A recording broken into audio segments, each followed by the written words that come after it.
بسم الله الرحمن الرحيم. أداة كليبنج فيكتور أو فيكتور كليبنج موجودة في قائمة فيكتور، موجودة تحت اهيت ومعاها أداة سلايس فيكتور. هناخد الأول كليب فيكتور. هنعمل مثلا تصميم بسيط كده نشرح عليه.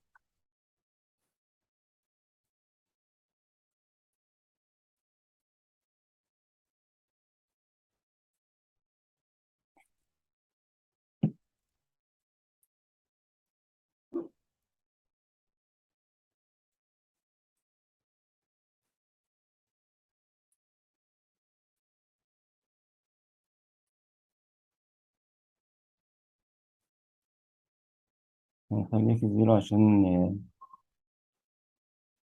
لما نيجي نشتغل في السلايس عشان هيبان القطع الأفقي والرأسي، عشان هيكون بمقاس معين في الإكس والواي. خليه هنا في زيرو في الإكس والواي.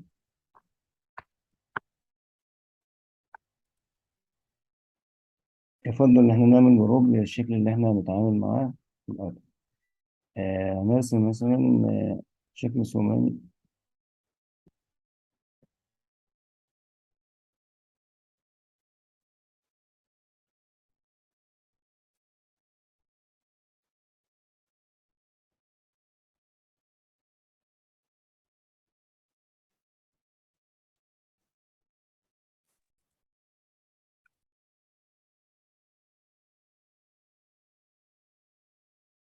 ونخلي الشكل كده جوه الإيه الرسمة بتاعتنا.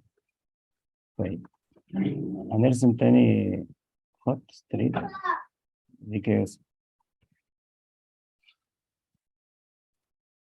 طيب تعالى كده نروح لأداة فيكتور كليبنج.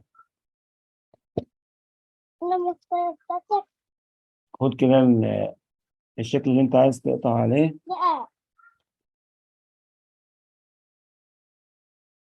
ونحدد التصميم اللي أنت هتشتغل إيه، تقطع منه الجزء اللي أنت عايزه. وهنفتح أداة الإيه كليبنج. الأدوات اللي ظهرت عندك كليبنج دايركشن. أنت عايز الجزء اللي جوه الشكل اللي يفضل ولا اللي بره؟ انا هنختار الانسايد، الشكل اللي جوه هو اللي هيبقى معانا. طيب اعمل له ايه تريم. هنقص الشكل ايه واللي يفضل اللي جوه بس، ونقول له كليب.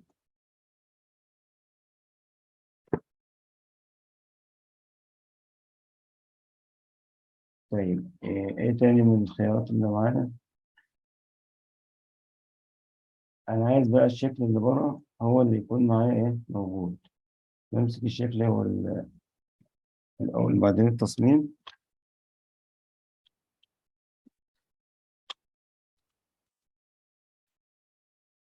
ده جميل قوي بتعمل ده لما تحب تاخد مقطع من التصميم بتعمل على الشكل اللي انت عايزه. طيب انا لو قلت له انا عايز الشكل اللي بره وامسح لي كل الحاجات زي كده، وامسح لي، هيمسح لي كل اللي على الخط. نعمل كده طالما اي حاجه هو اي حاجه الخط لمسه هيتمسح.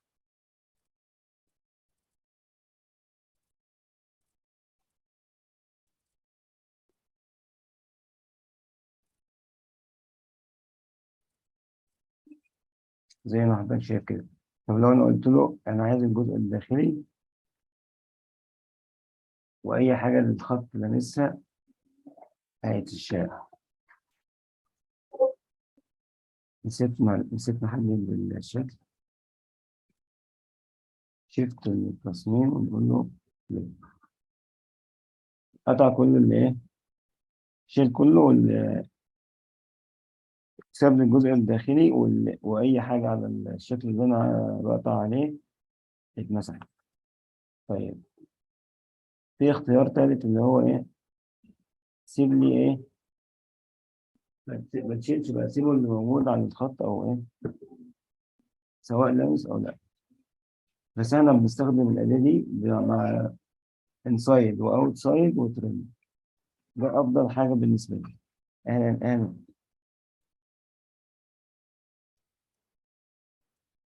حدد الشكل الأول، تعمل كلاب بعد ما تاخد الشكل اللي أنت هتقطع منه.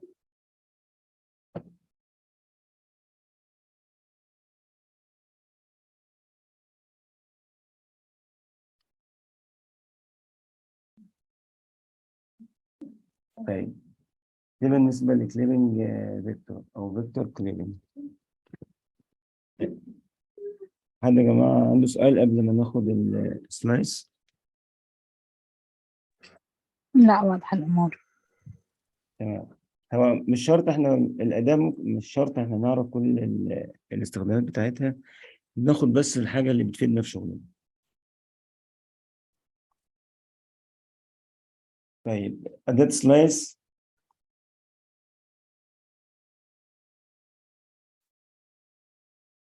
نفس الفكرة كده. كليك يمين هنا، كليك يمين ونختار سلايس فيكتور. طيب، لاحظ كده عندك ثلاث اختيارات. أول حاجة دي بنشتغل عليها على طول،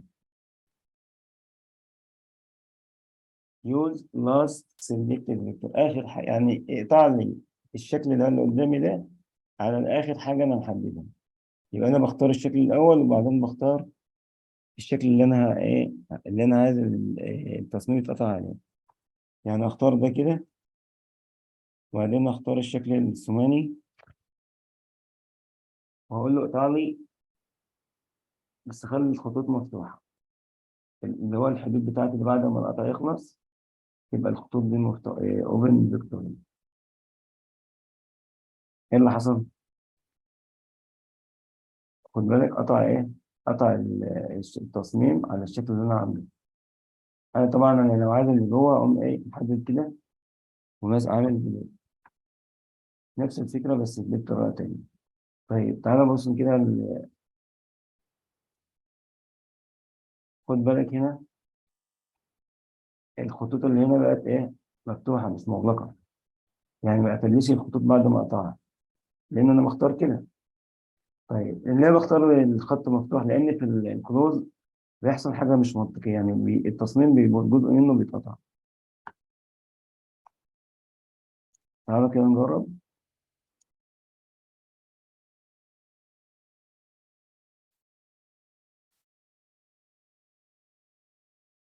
هنخلي بعد القطع يكون الخطوط بتاعتنا مغلقة.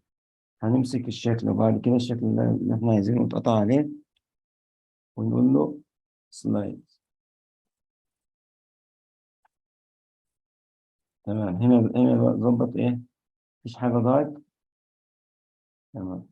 بعض التصميمات هتلاقي يعني مثلا فرع راح منك بعد ما قطعت، أو هنا كده. تعالوا نشوف بقى الشكل كده بعد ما اتقطع. اه، فك الجروب، خلي كل الحدود اللي بره مغلقة عشان يعني سهل عليا، يعني بدل ما اقعد انا اعمل كلوز وجوين واعمل بعد ما خلصت التصميم اقعد اعمل كل حاجة لوحدها. بس احيانا بيكون غير منطقي، يعني تلاقي مثلا في التصميم في التفريغة بتاعتك تلاقي فرع واحد مسح، جزء من الطرف ده راح. طيب ايه تاني؟ انا ممكن بقى اقسم الشكل. لو عندك ستارة،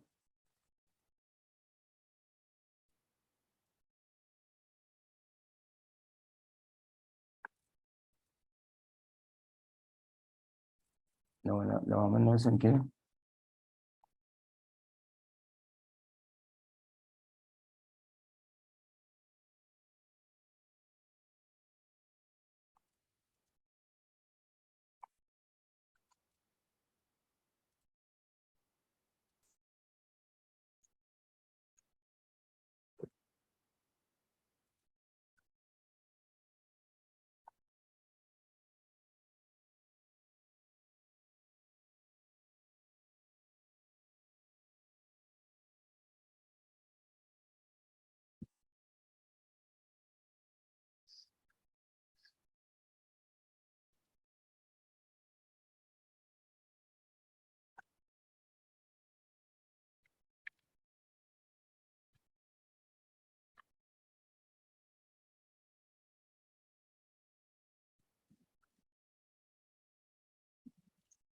وليكن دي مثلا ستارة 3 متر مثلا، وأنا عايز أقطع الستارة دي بحيث يكون بطول اللوح، وأقسمها مرتين. بعمل زيرو للتصميم بتاعي على الموديل بتاعي.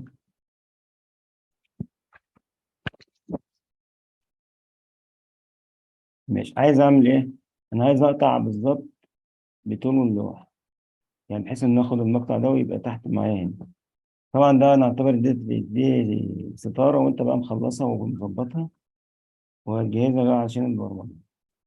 بنعمل لاين كده تحت في الإكس زيرو. ماشي، بعد كده إيه؟ هنخليه يتحرك فوق بالظبط عشان يبقى إيه بطول اللوحة، عشان ما عملوش بالإيد كده وإيه ما يطلعش معاه مظبوط. خليه يتحرك في الواي 2400 وإيه و40 اللي هو طول اللوحة زي ما أنت شايف كده بالظبط. طيب أنا عايز بقى أقطع الستارة بتاعتي دي بالظبط. طيب لو أنت بقى عايز تسيب مثلا سنتي، تعمل حسابك إن أنت تسيب السنتي قبل ما تقطع، عشان أنت ما تتلخبطش، يعني ما تقعدش بقى إيه تقطع مثلا قبل ما تصفر الموديل بتاعك او التصميم، تيجي تبص تلاقيه بره مساحه العمل. فانا هنا مثلا انا مش سايب في الاكس والواي خالص، يعني كأن المكنه بتاعتي مش محتاجه ان انا اعمل لها دبابيس. فبسيبك. طب في ناس مثلا هتسيب سنتي او سنتي ونص زي ما هي عايزه بقى. المهم قبل انت على حسب ما انت هتشتغل قبل ما تقطع، ظبط المقاس بتاعك بالظبط. طيب انا دلوقتي عايز اقطع بقى عايز اقطع التصميم بتاعي. بمسك الخط في الآخر كده وأقول له سلايس يوز لاست سيلكتد فيكتور، واقطع لي الشكل وما تقفلوش، خليه مفتوح، وأقول له سلايس. أسمي لي الشكل بتاعه اتنين أهو، وآخد طبعا الشكل التاني كده بنزله تحت زي ما هو بنفس الاتجاه بتاعه، علشان لما تيجي تبرمج مش موضوع بقى إن أنت تلف كده ولا كده، هو التصميم بتاع الوش ده كده، وتاخد الشكل بتاعك وأنت قطعته تحطه بنفس الاتجاه بتاعه. عايز تظبطه يدا وعايز تعمله بالاكس والواي براحتك. الفكره كلها انت تقسم الشكل بطريقه منظمه. طيب انا ممكن مثلا ما اعملش خط. انا المره دي عملت خط، قلت له اقطع لي الخط ده، وحددت له ان الخط ده مثلا طول اللوح. لا، انا عايز اقول له اقطع لي في الاتجاه الافقي. كان اختيار معانا بالنسبه للاداه سلايس فيكتورز يوز فيرتيكال لاين. انا عايز اقطع خط رأسي كده بقيمة معلومة، يعني أنا هقول له اقطع لي، مش محدد أنا شكل أهو، أنا بقول له هنا ده الشكل بتاعه، اقطع لي من جهة الإكس كده 600 مللي، 600 يعني مثلا القيمة دي كده، هقول له 600 في الإكس وأقول له سلايس. شوف كده اللي حصل، دي دي 600 في اتجاه الإكس اتجاه رأسي كده أهو. طب تعالى نتأكد كده بالظبط. هنعمل مستطيل، العرض بتاعه 600 وطول مثلا أي طول تمام، ونروح على الزيرو، نقول له زيرو كده على الموديل بتاعنا، ونتأكد فعلا قطع لي 600 ولا لأ. دوس كده بالظبط أهو، قطع لك بالظبط القيمة اللي أنت اخترتها. طيب لو أنا عايز أقطع،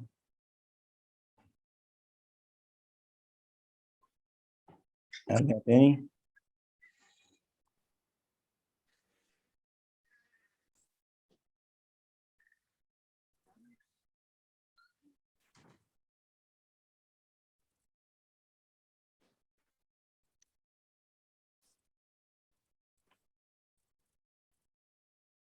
لو عايز أقطع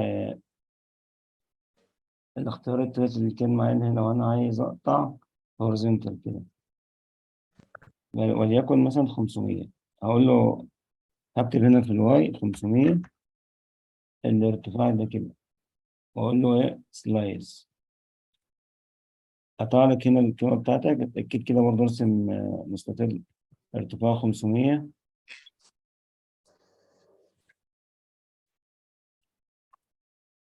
الاديتين دول مهمين جدا لو بالنسبة للتصميم. اتأكد كده، دوس كده على الشكل بالظبط هتلاقي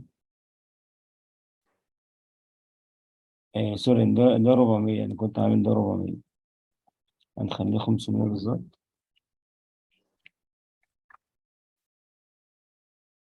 اتأكد كده، شوف القطر اللي هو عامله لك في الاتجاه الرأسي بالظبط.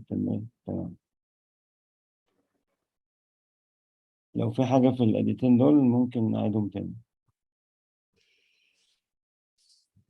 واضح تمام. واضح تمام. يعني احنا غالبا مش هنشتغل بالقيم، هنشتغل كده. يا اما هقسم الشكل ده بخط عدل اللي هو اخر حاجه هحددها له، يا اما شكل مقفول كده. يعني مثلا لو عايز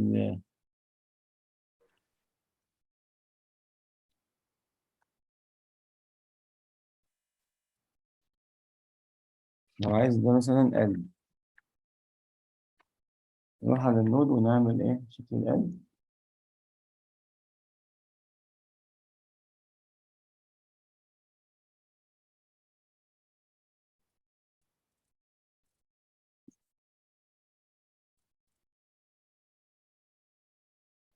الجهاز النهارده مش عايز يشتغل.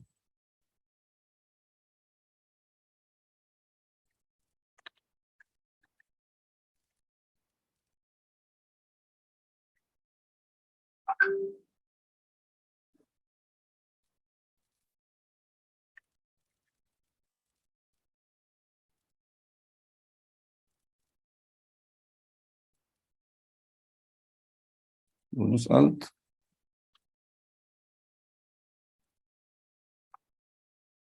وليكن ده القلب بتاعنا احنا عايزين نقطع عليه شكل من هنا.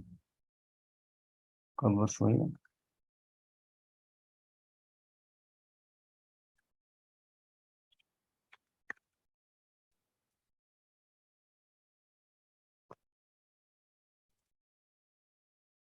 امسك التصميم بتاع اللي انا عايزه، والشكل اخر حاجه بقى اللي هيتقطع عليه اللي هو ده. خلاص سلكت ده، واقول له اقطع لي التصميم ده على الشكل اللي انا ايه محدده اخر حاجه، وخلي لي الخطوط مفتوحه او مغلقه. انا عايزها مفتوحه، اقول له ايه كده تمام. يبقى خلي لي ايه الشكل اللي انا عايزه جوه اهو. لو عايز امسح ده امسحه واتعامل بقى. دي فكره السلايس، او شكل عادل خط عادل كده. بقسم مثلا ستاره او بقسم تصميم. هتحتاجه برضو لو انت بتعمل برواز على الزاويه، بترسم خط مايل بزاويه 45 وبتقطع على الشكل عادي. أنا شايفاها كتير أسهل للتصاميم والزخارف، بدل ما ناخدها كلها ممكن ناخد أجزاء منها. اه ممكن ناخد اجزاء منها تمام. احيانا مثلا بيبقى عندك تصميم انت عايز تقطعه ايه. يعني مثلا وليكن ده تصميم رسم، وانا عايز اقطعه بزاويه 45، وليكن مثلا دي زاويه 45 كده.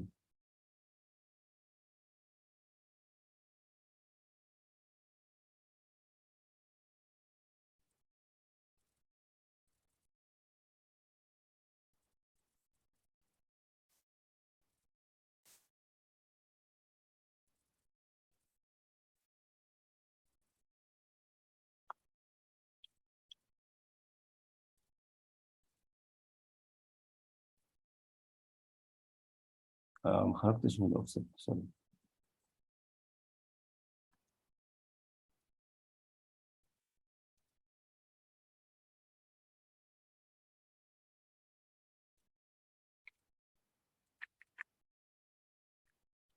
كده بس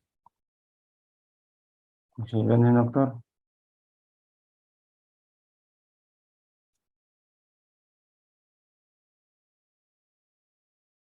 تعالى كده نقفل الشكل ده.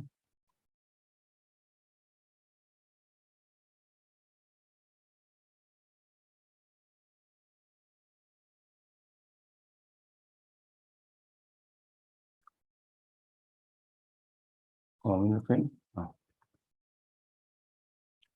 ممكن ناخد بقى الشكل ده، عايز بقى تعمله، لو عايز تجمعه بقى تقفله مثلا، ممكن تاخد كده ايه،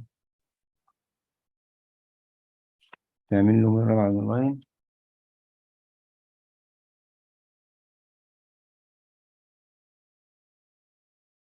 بنفس الطريقة دي. طبعا بنستخدم الطريقة دي لما يكون عندك برواز مثلا 3D وعايز تقطع البرواز عشان يبقى ايه على الزاوية، وتقفلهم مع بعض الأربع أجزاء.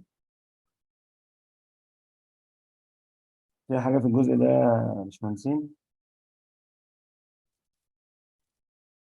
معايا؟ معاك تمام إن شاء طب الله. حد عنده سؤال؟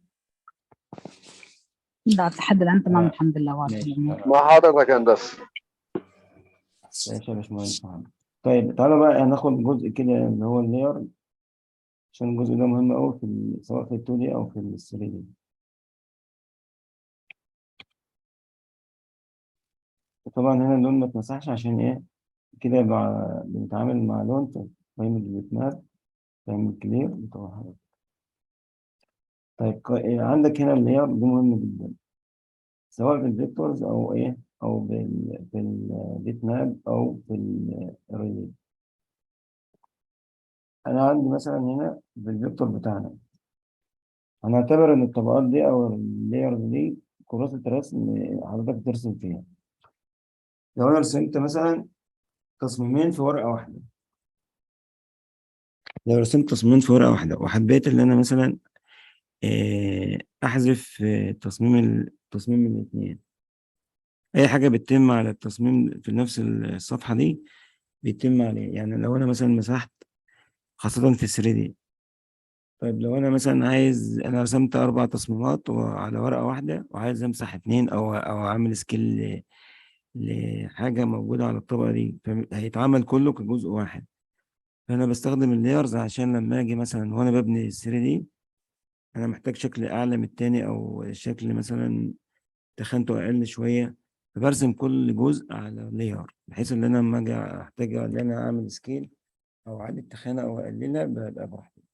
أو كمان علشان لما أجي مثلا أعمل ميرج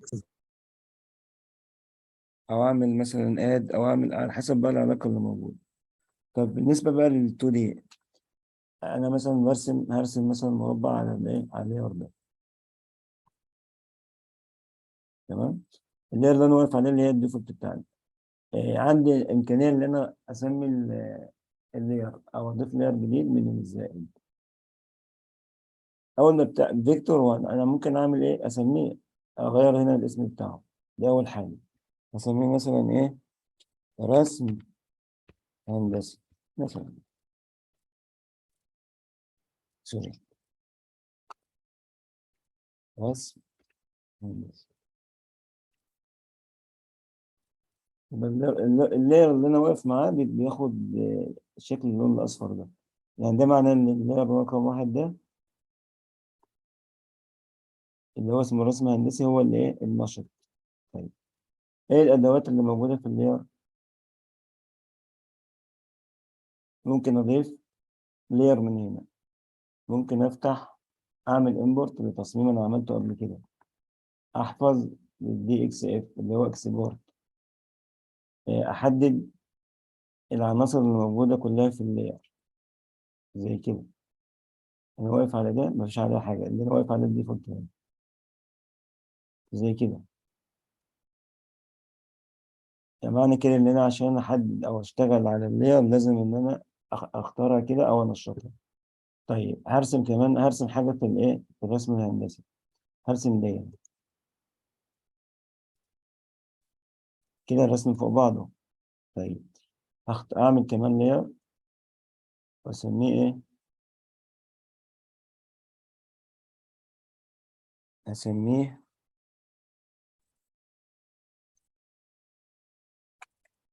رسم ديكور.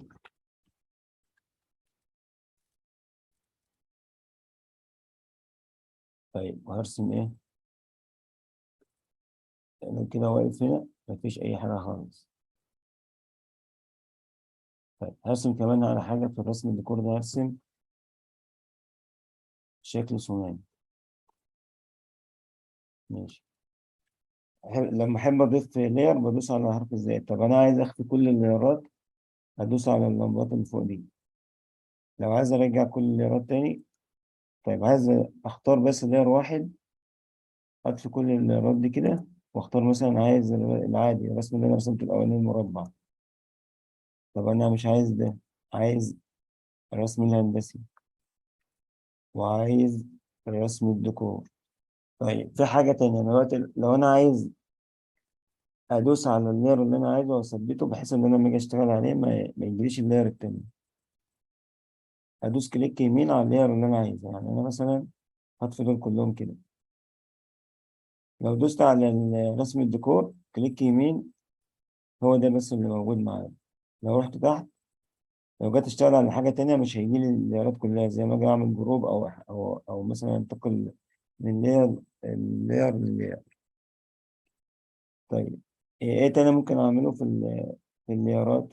أغير شكل اللون الخط اللي أنا برسم بيه من الألوان دي. أنا أختار مثلا اللاير ده باللون الأزرق.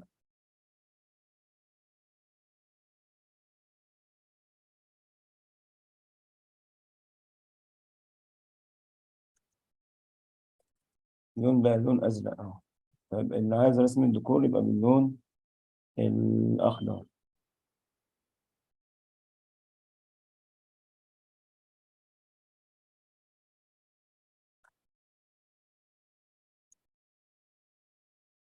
أروح كده أقف عليه وأنشطه أهو، ده باللون الأخضر. طيب الأساسي بالأسود. طيب فرضا بقى أنا رسمت تفريغة كبيرة أوي وعايز مثلا أحددها، وليكن دي مثلا التفريغة اللي أنا عايز أحددها. بروح أختارها بقى من اللير بتاعتها. يعني أنا مثلا دول كله أنا عايز أحدد بقى التفريغة الكبيرة دي. أنا مش عارف بقى هتبقى الرسم كله متداخل في بعضه. فبروح هنا بقف عليها، والعلامة اللي تحت دي سيلكت فيكتور، بيحدد لي كل اللي على اللاير ده. لو أنا وقفت على رسم هندسي هيحدد لي إيه اللي موجود بالظبط. لو طلعت على رسم ديكور. طيب إيه تاني في اللاير؟ عندك مثلا هنا البيتماب، بتتعامل مع الصور. أنا ممكن دي الأساسية، لو ضغطت عليها كده وجبت صورة.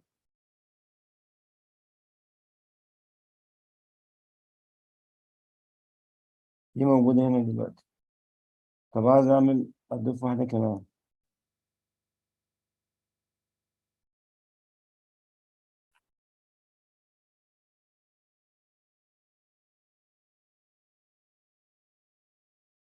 على حسب بقى ما تقف. يعني مثلا هنا الصورة اللي أنت هتختارها من اللير بتاعتها هي اللي هتظهر.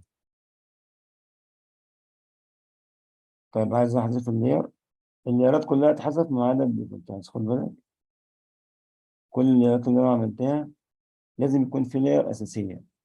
دي آخر واحدة مش هينفع تتحذف. هنا نفس الكلام، لو عايز أحذف دي الديفولت بتاعتنا، هيقول لك همسح كل اللي عليها. طيب دي بالنسبة للفيكتور والبيت ماب. بالنسبة بقى للريليف، أحيانا بتعمل أكتر من ليه. يعني المشروع الواحد ممكن يبقى أكتر من 100 لير، 40 زي ما أنت عايز بقى، على حسب بقى ما أنت بتصمم.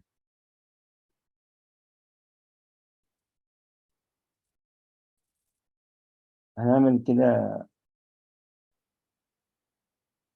شيب إديتور، هنختاره كده ونعمل بالشكل ده.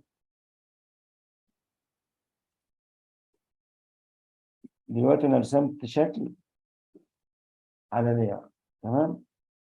في علامة جنب اللير دي بتاعت العلاقة بين الليرات. يعني أنا مثلا رسمت الشكل ده، لو أنا عملت آد لير جديد برضه نفس الفكرة. لو هتسميه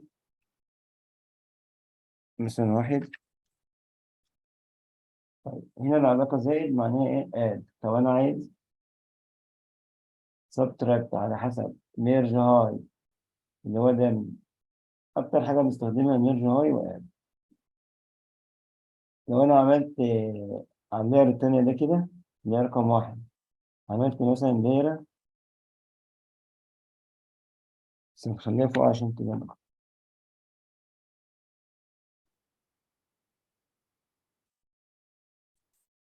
وقلت له أنا عايز اعمل لي الشكل ده أهو، بلان عدل بارتفاع 5 مللي مثلا.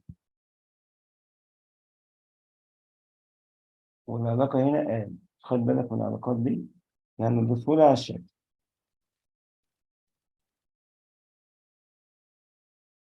حصل إيه؟ هنا ضاف لي الشكل ده على الشكل ده. طيب هل دي لاير واحدة؟ لا، ديت لاير تانية. طبعا يعني مثلا لو أنا دوست كده خلاص كل واحد لوحده. طيب لو أنا قلت له اعمل لي العلاقة ميرج هاي،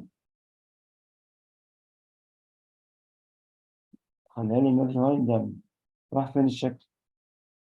اختفى. ليه؟ لأن التخانة بتاعته الزد بتاعه أقل من الشكل العام اللي هو البومبي ده. فهو عشان يظهر لازم يبقى العلاقة إيه؟ آه. طيب أنا ممكن أمسح ممكن أمسح ده؟ أه طبعا.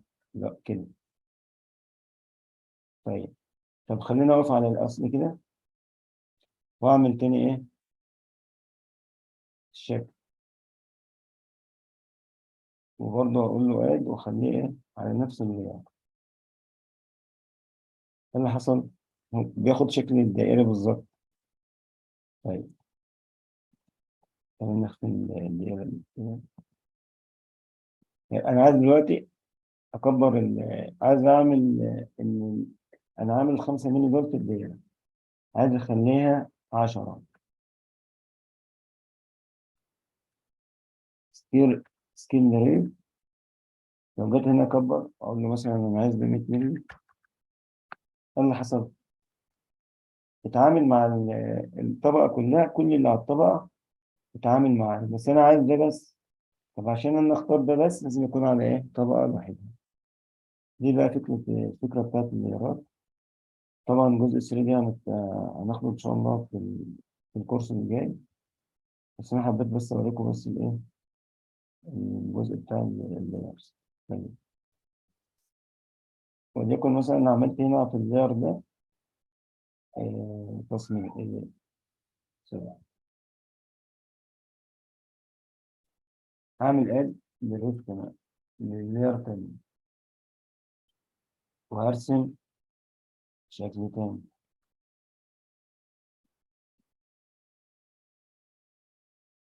أقول له شهر سكوير على الشكل الجميل أهو، على حسب ما أنت بتختار. طيب اللاير اللي بعد كده التانية هرسم مربع.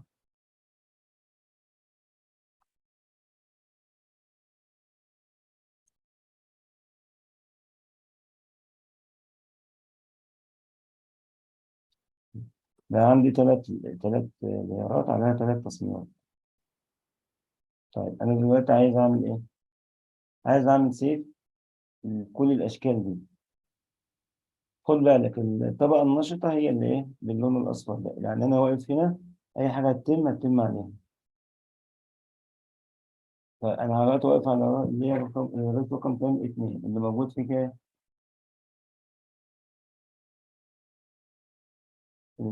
الرقم 2 موجود عليه المربع. طيب عشان تبقى عارف، أنا عاوز بقى أحفظ كل التصميمات دي. هدوس على سيف دوت، هعمله ريليت. خد بالك كده إيه اللي هيحصل.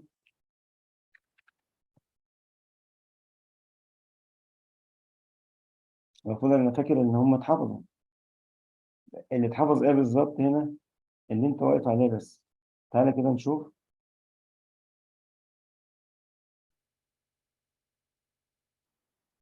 فهنجيب التصميم اللي احنا حفظناه تاني.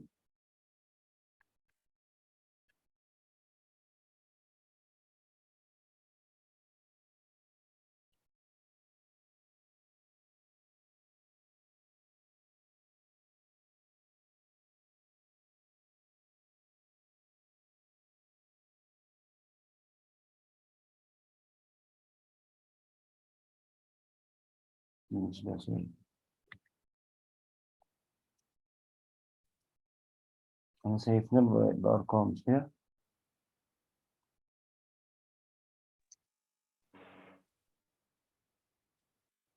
ايوه. اتنين. طيب تعال كده نجيب التصميم اللي احنا حفظناه.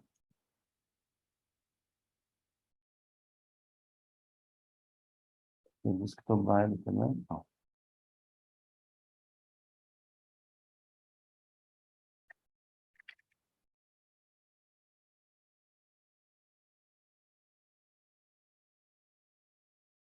اللي اتحفظ معايا ايه؟ ده بس المربع.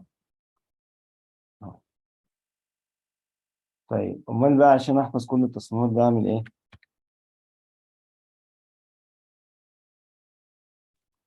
عندي هنا حاجة اسمها ايه؟ ميرج فيزيبل.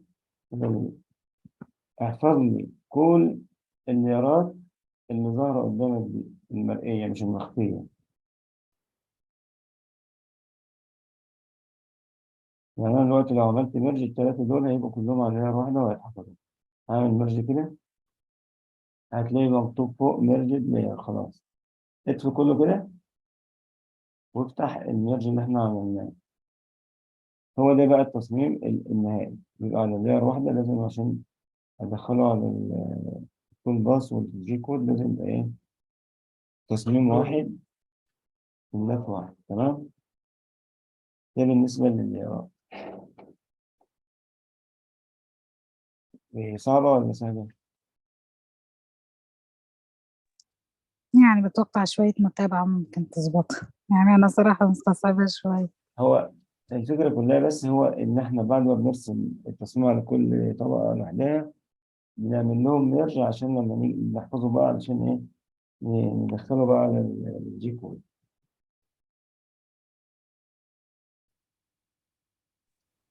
تمام. تمام. مع الاستمرار والممارسة الشغل ده إن شاء الله يبقى تمام.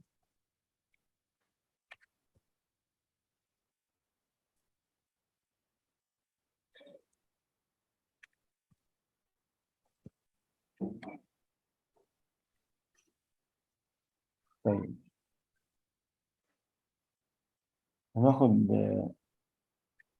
الأداة اللي اسمها envelope distortion دي. هنستخدمها كده بنستخدمها في الأشكال لما نيجي نلف شكل جوه شكل مثلا دائري.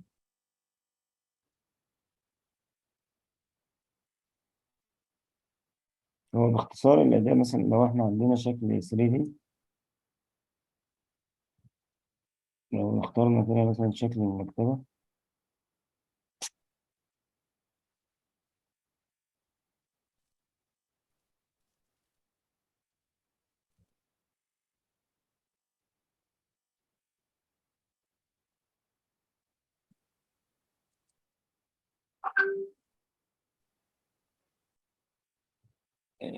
الأداة اللي اتفتحت معانا دي اسمها كود قطر. عشان إيه؟ تصميم.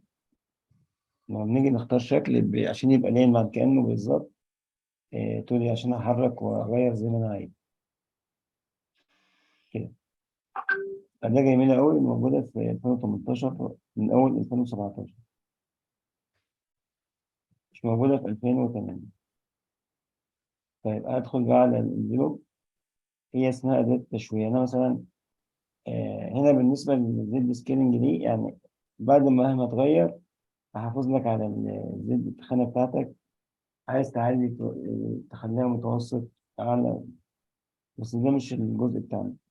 دلوقتي أنا مثلا عايز أغير الشكل ده يعني ألف الشكل ده مثلا، أو عايز أقربه شوية بحيث إن أنا أغير من شكله كده. الجزء اللي أنا بحدده هو اللي بيتغير معايا، يعني النقطتين دول كده وشديت لتحت أو لفوق بيشوه لي، يعني بيحرك لي الشكل بتاعي. عايز مثلا من هنا أحط شوية كده. دي فكرة عمل الأداة نفسها. طيب بنستخدمها إزاي بقى بنستخدمها إزاي في التفريغات اللي هي مثلا في السقف الدائري.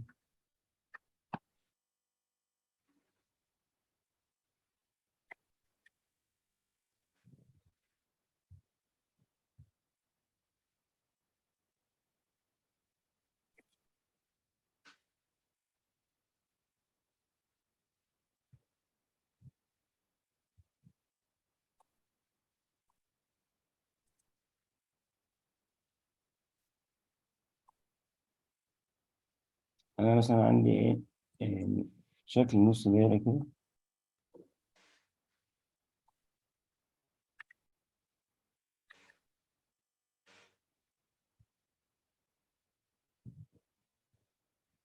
عاوز أسوي الجزء اللي تحت برضه زي ما إحنا خدنا في السلايس، ونقطع.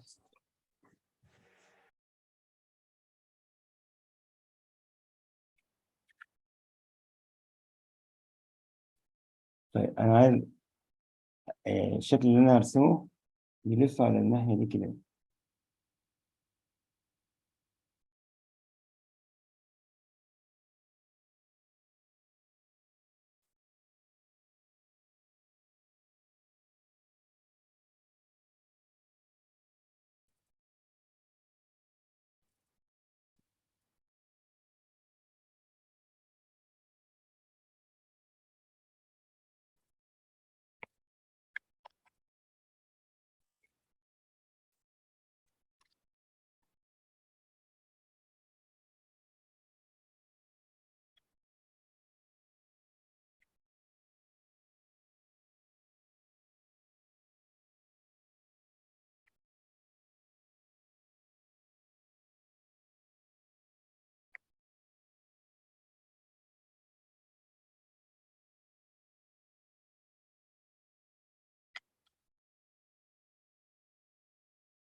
الترتيب بيبقى مهم في الأكل.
على حسب بقى ما تحب تعمل جوين براحتك.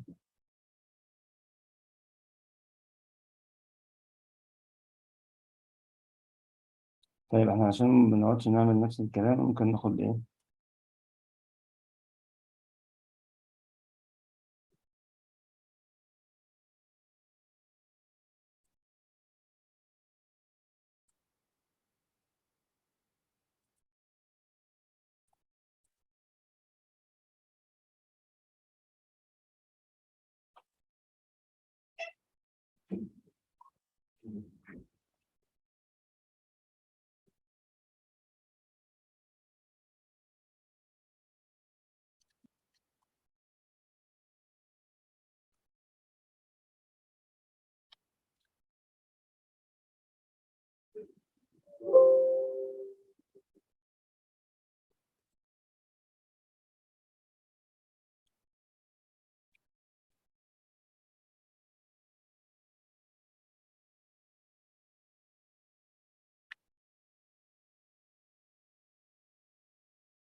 خلي دي 300.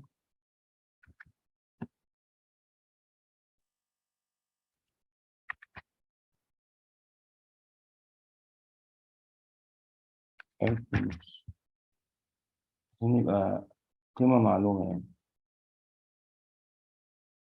أو خلي دي 250.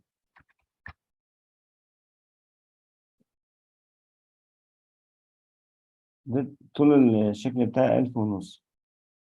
عايزين نشوف بقى المحيط بتاع الشكل ده.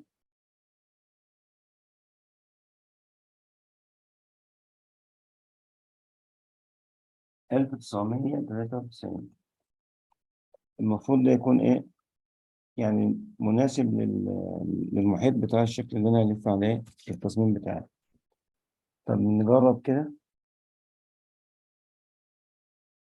أنا عايز ألف على إيه؟ between two curves. هختار إيه؟ الكيرف بتاعي.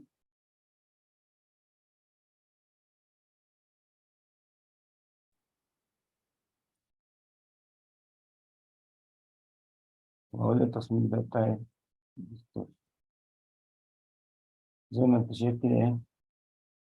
دخل لي الشكل بتاعي بالظبط. اه اجى بمنتصفه. إيه؟ اه انه اجى بالمنتصف. أيوه. خ... عجبني الشكل بعمل له إيه؟ فينش. وأبدأ أتعامل معاه.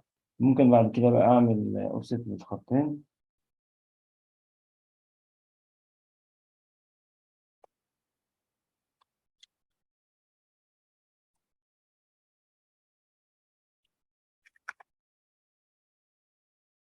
طبعا الأداة ليها أكتر من استخدام، بس إحنا بناخد بس الجزء اللي ينفع أو اللي إحنا بنستخدمه.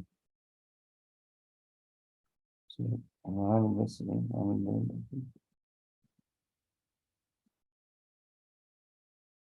عايز بس أوريك عشان ده، أوريك حاجة عشان ده تفريغة لازم يبقى لها إطار.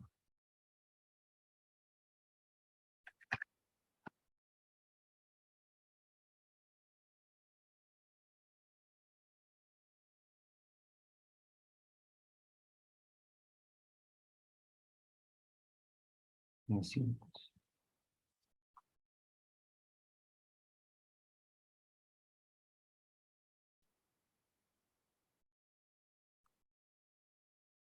تبدأ بقى تقطع الزيادات.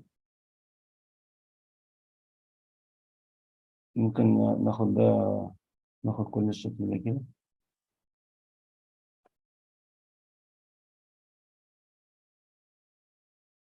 ونشيل منهم الأقواس.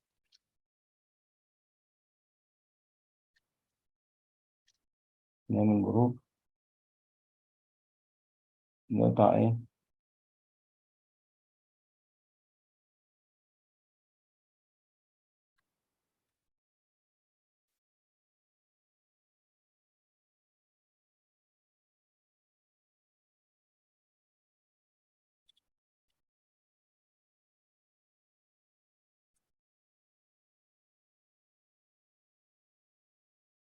نشيل الجزء اللي هو الزيادة ده.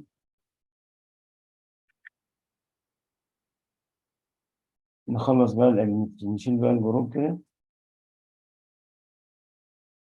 وتخلص الزيادات دي كده عشان التفاحة بتاعتك تبقى كاملة. موضوع الرسم موضوع جميل، بس طبعا اللي عنده وقت ده أو اللي حابب إن هو يكمل في التصميم.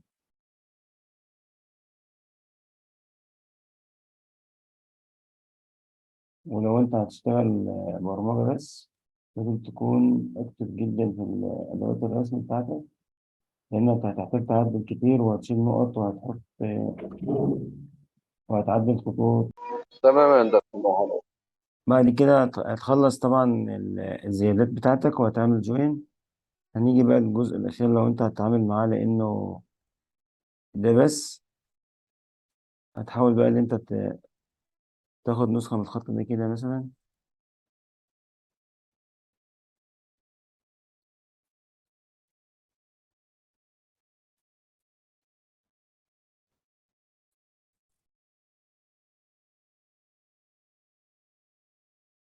تبدأ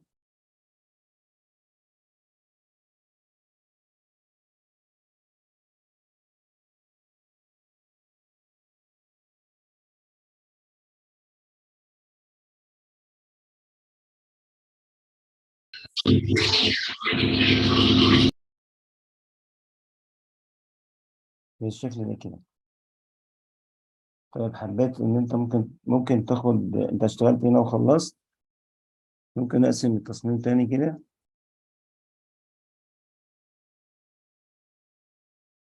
بحيث ما اقعدش أعمل نفس الشكل يعني، وأمسح ده كله.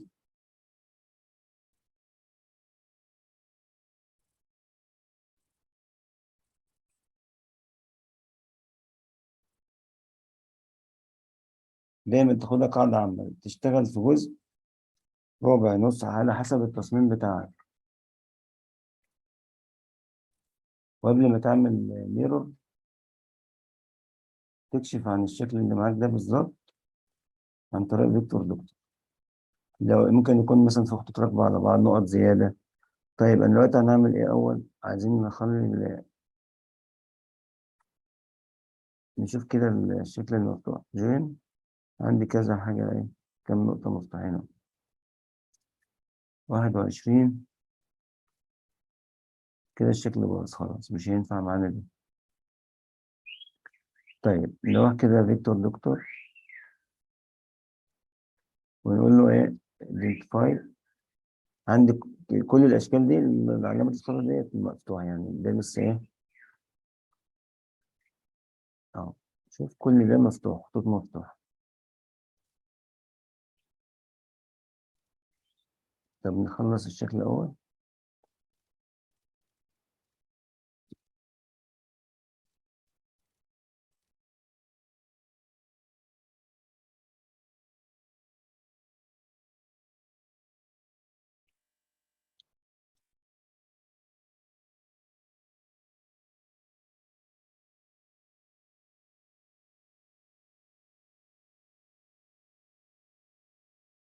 نسيب ده لما نخلص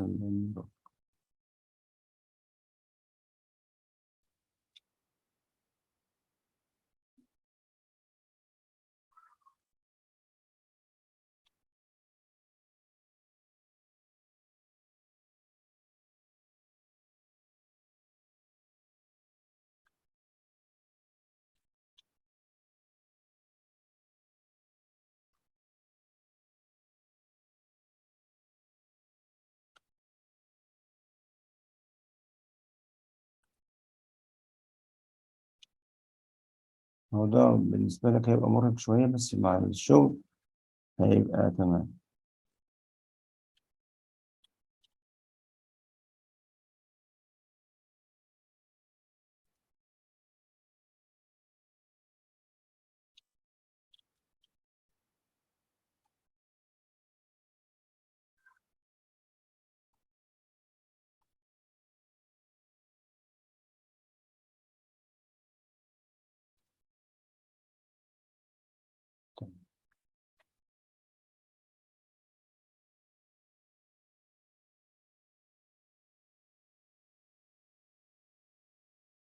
ماشي، كل ده تمام معانا. الشكل ده عشان لسه ما اتقبلش، هو ظاهر إن هو إيه قبل.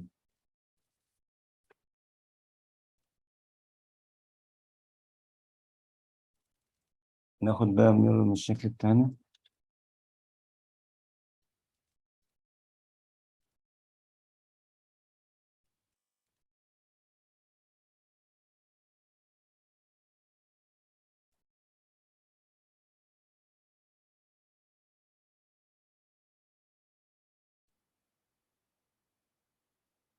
شو بالك المسطول عامل ازاي؟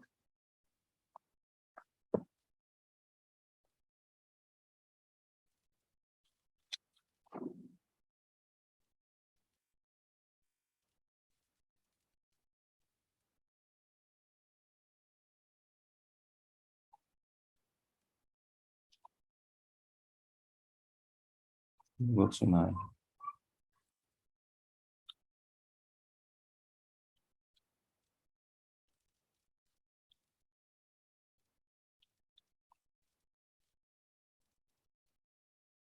تمام. هنجيب بقى الشكل ده كده، نقول له جوين، نقفل الناحية التانية أهو، نقفل بقى ده. عايز بس أوريك الشكل النهائي. وليكن ده مثلا،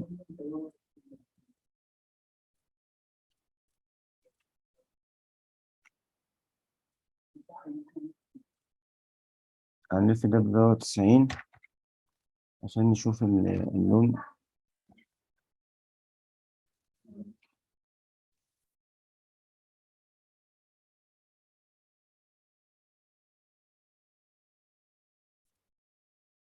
تعالى كده نعمل فيلم بالشكل ده.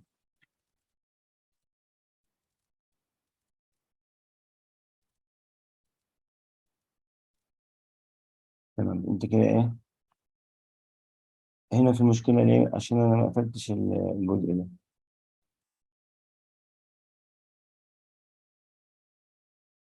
اللون برضو بيبين لك المشكلات اللي عندك.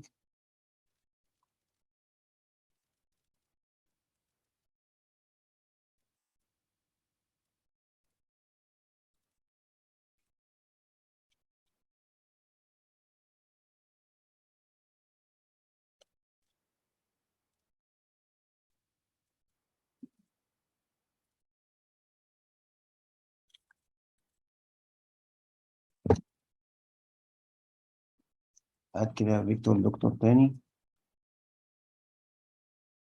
الجزء ده بس لسه.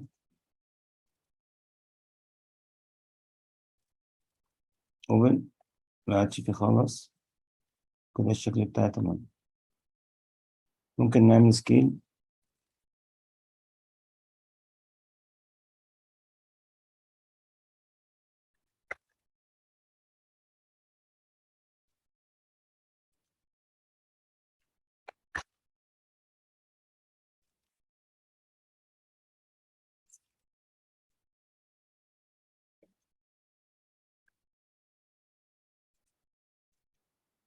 تمام كده الشكل بتاعه تمام. طبعا انت بتعمل بقى الميات دي بقيمة معينة، مثلا 10 سنتي زي ما انت عايز، 5 سنتي على حسب التصميم. بس دي فكرة الانفلوب ديستورشن، ودي استخدامها بالظبط يعني ايه في الأشكال الدائرية. الشكل الوظيفة الأساسية بتاعتها اللي هي بتشوه الشكل زي ما انت عايز، مثلا باليدوي. عايز مثلا تلف الأداة كده جزء من هنا، الطرف الوسط كده. لو عايز بقى تعرف على الأداة بتاع الأدوات كلها أو الوظائف بتاعتها، ممكن تشوف فيديوهات على اليوتيوب يعني بتشرح الأداة بطريقة تفصيلية. بس أنا بجيب لك بس الجزء اللي أنت هتستخدمه في الرسم عشان بس ما تشتتش نفسك. آه، كفاية كده النهاردة علشان ما تتوهش، وإن شاء الله نكمل الحصة الجاية ناخد فيكتور دكتور وأداة اسمها نست اللي بترص لي الأشكال بقيم معينة. لو عندي مثلا حروف أو كلمات أو أرقام أو مثلا أشكال صغيرة عايز أرصها في اللوح بحيث إن هي تتداخل في بعض، ما هقدرش اللوح. هي بتفيدني كده، بس طبعا إيه على حسب بقى لو أنت هتستخدمها أو لأ. وبعد كده إن شاء الله ندخل في جزء التول باس والجي كود، وهنعمل ورشة عمل يعني تقريبا محاضرتين بالظبط، وهنخلص إن شاء التول الله. بإذن الله. إن شاء الله. لو في أي حد عنده أي مشكلة أو سؤال إن شاء الله هنبقى معانا. يعني يعطيك ألف من بداية عافية. الحصة الجاية المحاضرة الجاية إن شاء الله تقدر تقبل أي شغل، ما تخافش بقى يعني خلاص. إن ما شاء الله. مش هتسأل حد ولا تحتاج أي حاجة خالص. يعطيك ألف عافية باشمهندس أحمد. بارك الله فيك، شكرا. شكرا لكم كمان، وإن شاء الله أشوفكم على خير يوم السبت إن شاء الله. إن شاء هحاول ان الله. شاء الله يا هندسه. هحاول إن شاء الله أنزل لكم الفيديوهات النهاردة والمحاضرة اللي فاتت ما نشوف يوم قبل السبت يا هندسه. يوم كمان. بحيث ان ننجز يعني. طيب يا ماشي. ريت والله. طب والله هحاول رأيك يا جماعه. هحاول ان شاء الله لو يوم الاربع او ايه او الخميس، وهقول لكم ان شاء الله على الجروب. بالله عليك يا الخميس باشمهندس، عندي مشكلة الصوت امتى مش أقدر بيبقى أحضر. واضح كويس. اتفضل يا باشمهندس عبد الصوت، الرحمن. بالله عليك الصوت، يعني صوتك جميل وحلو بس مش بيبقى واضح كويس. الصوت ايه؟ صوتك حلو بس مش واضح والله. ازاي؟ مش فاهم. يعني مش بيروح وبيجي بيبقى. أحيانا مش بكسر. لازم أعلي الصوت للآخر. بيقطع يعني صوتي بيقطع ولا ايه؟ لا مش بيبقى واضح، محروش. صوتي مغروش؟ يا لا، باشمهندس عبد الرحيم. من عندك انت. يا أيوه. باشمهندس عبد الرحيم. أيوه. لو كده اشتغل ما اسمع المحاضره من على التليفون. تمام، وخلي قدامك الجهاز، لو هترسم عليه حاجه ولا بتاع المحاضره شغاله. وهات سماعه هاند فري حطها في ودنك هيكون افضل يعني. والله عملت كل اللي أنت قلته، يعني أنا مهتم كده. الشبكه اللي عندك شبكه ايه؟ فودافون ولا موبينيل ولا اتصالات ولا؟ فودافون. طب شوف بقى يا فودافون قويه. شوف جايز يكون العيب في النت ويكون عندك ضعيف عشان كده الصوت بيوصلك واطي يعني. بس بارك الله فيك. ماشي يا هندسه، حاول يا هندسه تشوف لنا يوم تاني بحيث ننجز يعني في الوقت. تمام بس ماشي. بلاش الخميس لأن مش راح أقدر أحضر. طب ماشي، هو ان شاء الله يوم الاربع، او لو قدرت يوم الاربع ماشي، خلينا يوم الاربع ان شاء الله. في تمام، مشاكل بس بالنسبه بكرة كمان للاربع؟ حضرنا لمحاضرة نعم. اليوم. بتكلم يعني بس اللي الباقيين اذا كان في مشاكل مثلا بالنسبه ليوم الاربع. لا انا هحاول ان شاء الله عشان كان ساعات بخرج يعني كده مع اصحابي، بس ان شاء الله ممكن نأجل واقعد معاكم. طب شو وضعي ماشي بالنسبة حبيبي يا ليوم هندسه. الجمعة بالنسبة للجميع ولا صعبة؟ بص، انا بالنسبه لي ما فيش مشاكل اي يوم. هو بالنسبة للمحاضرة اللي حضرتك بتقول عليها خلينا يوم الأربع والسبت معانا برضه، يعني يبقى الأربع والسبت والاثنين، وإن كده نكون خلصنا إن شاء الله التوليه. وهناخد تمام. وهناخد تطبيقات عملية بحيث إن أنت إيه تبقى قادر إن أنت تعمل كل التصميمات وتبرمج يعني ما فيش حاجة لا انا تقف بتكلم إيدك. بس في الانجاز في الوقت يعني بس. طيب ماشي حاضر. فاهم حضرتك ازاي؟ يعني طيب كلنا محتاجين وكلنا شغالين وكلنا عايزين نرضي مصلحة. خلاص ماشي ماشي يا باشمهندس محمد. ماشي يا هندسه حبيبي تسلم. ماشي كل الشكر لك ويعطيك ألف جزاك عافية. الله خير. جزاك الله تصبح على خير. خير كلكم. ماشي، مع السلامة. مع السلامه. مع السلامة.